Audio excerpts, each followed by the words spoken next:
Well, good evening, everyone. I hope you're enjoying the show so far. As you can tell from my accent, I'm from Britain, hopefully. So I'm here to talk about pests, diseases, and climate change in the urban forest. So the United Kingdom, going back to my friend, esteemed colleague Roman, there's a country called France across the Atlantic. If you look slightly to the left, you'll see a slightly nicer country called the United Kingdom. We have a highly developed economy. We were the first country to industrialize, so we've got quite a lot of history. We're relatively dense in terms of our population. If you can see the stats there, Oregon has 4 million people, whereas we're slightly smaller than Oregon, and we've got 66 million people. The UK has only got 13% forest cover compared to nearly 50% in Oregon. So we've sort of been felling our trees for a long time, so it's critical importance we have green space within our cities. One fact I'd like to point out is people say it rains a lot in the UK. If you look there, they're the stats for London and Portland, so it rains a lot more in Portland, so we can all stop with that joke about England being rainy. So some of you might be saying, what is the urban forest? So raise your hand if you have a tree in your garden. See, you're all urban foresters. So trees in our parks, yards and streets all contribute to the urban forest. So urban forestry in the UK. The UK has very old infrastructure, so lots of our cities were built and designed before green space was really considered. So we've got quite a wide variation in terms of tree cover within our cities. This goes down to as low as 3% in some areas where historically industrial towns, they tried to get as many people in as possible, so there was no room left for green space. As I said before, most of the remaining areas of forest in the UK are in the rural communities, so we need the green space within the city so people can get the benefits of this. Also, the UK is very still going through intense urbanisation. We're very densely populated, so it's of critical importance we increase access to trees and green space where we can. My background in urban forestry, so I've got experience from working in both private and public parks. But I've seen the same issues in both locations. There's tree diseases and pests emerging, but no one seems to know the answers, and there's not a plan in place to tackle this. So hopefully I've come to America to come and see what happens here and learn from my colleagues from around the world. So these are some of the disease issues we've got in the UK at the moment. Those friendly little caterpillars on the left of the screen there, they're actually oak processionary moth. The hairs off this moth, of these caterpillars, causes respiratory issues. So it's a public health issue, really, and this past summer has been terrible for them in the UK. The picture in the middle is dying ash trees. We've got a disease called ash dieback within the UK, and it's predicted to kill around 90% of our native ash trees, which is the third most common tree in the UK. And we've got increasingly unpredictable weather. This past summer has been the hottest on record, and all of our hottest years have been within the past 15 years. So look, we can look at this in contrast with the Pacific Northwest. Different pests, different diseases, but the same issues. So gypsy moth is defoliating trees within Oregon. In Washington state, big leaf maple decline is occurring, and this is a sort of a combination of issues with not one causal agent. And also climatic factors. If you look around the city, you'll see western red cedar suffering from drought conditions, and it's a very common sight. Pest disease in the urban forest.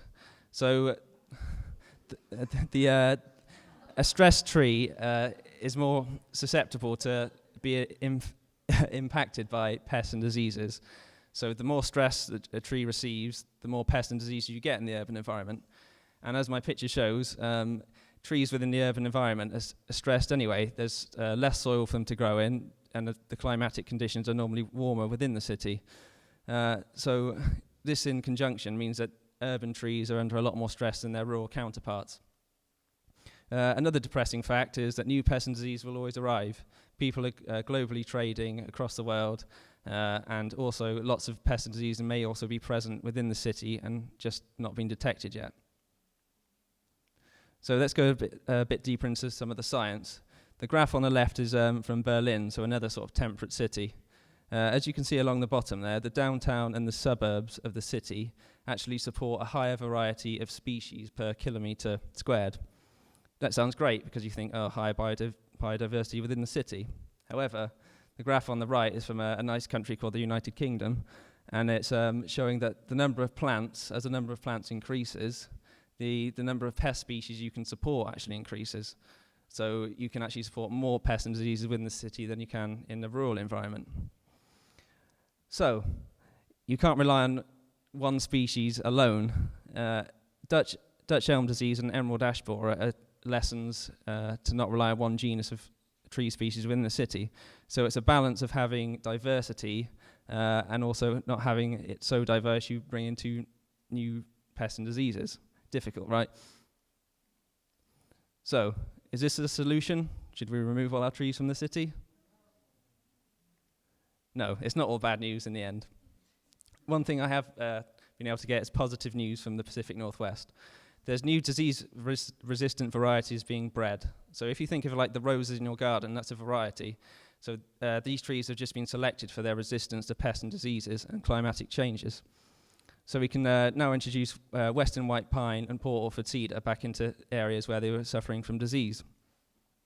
Also, I think in the Pacific Northwest, you're particularly good at prevention. There's lots of public campaigns to stop the movement of firewood, for example, as prevention is often the best cure, it's most cost effective. And also organisations are working together. The Seattle Green Partnership is an example of where bringing together different stakeholders is benefiting the management of the urban forest. It brings together resources and finance. We still need to adapt to these new realities though, and I've picked out 3 sort of options which I've seen in practice. The first one on the left of the screen is resistance. So here you're going to look to your native species which are adapted to local climatic conditions and the pests and diseases already present. This is slightly risky though, because as I said before, you can't determine what the climate's going to be like in the future. So we looked in the middle of the screen, resilience. Here you allow some changes to undertake within the city, but you also want to introduce some non-natives to mitigate the threat that's posed by pests and diseases. So as I said before, you can reintroduce some species which were threatened by pests and diseases before. On the right of the screen, transition. This is perhaps the most risky strategy, but also potentially one of the most beneficial.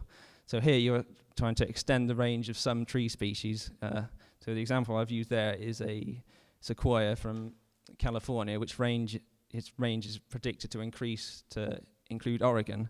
I'm not suggesting you bring in trees which may be invasive, but you may want to look at extending some of the tree species already present within the country.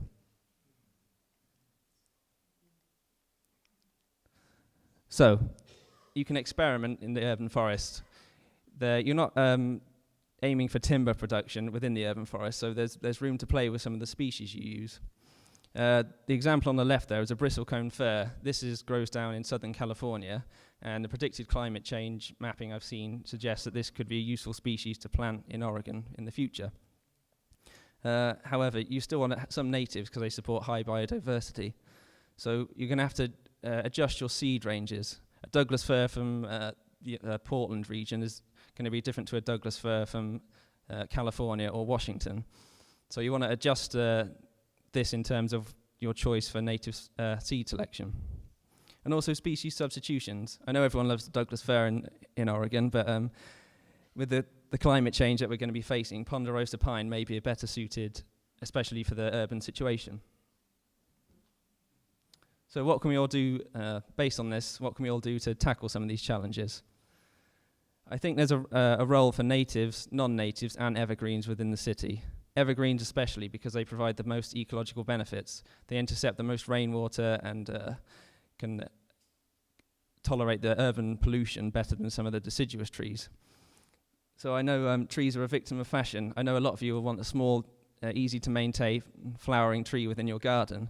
However, when this dies due to climate change, maybe look to some of your other some of the other species on the list, such as an evergreen, which is going to provide you shade throughout the year, and some of the other benefits in terms of native biodiversity.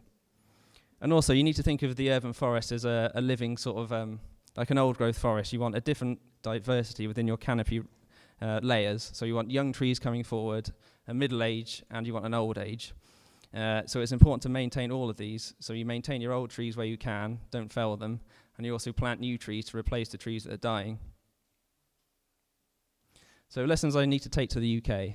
I think in the UK we tend to rely on non-natives, particularly in the urban area, due to their sort of tendency to resist pollution. So like London plane, for example, you go to London, it's the most common tree. However, it's dying from a disease in London, so we need to look elsewhere. And if you introduce natives, you can introduce more biodiversity to the city.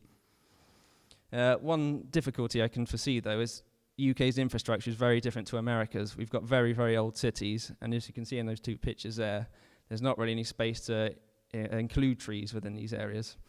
But I think within new developments and going forward in the future, we need to find spaces for trees within our cities. And also we need to forge partnerships. I think that the non-profit sector has a real role to play in the future of the UK forestry to help support government and bring forward new ideas and funding, which is of crucial importance to the urban forest. So finally, I'd just like to say a few thank yous, especially to people like my fellows, Ding, my housemate, who's put up with me for 6 months, Raman, who's been the butt of many jokes from my presentations, and also Shadia for looking after us, and the rest of the World Forestry Centre team. So thank you very much.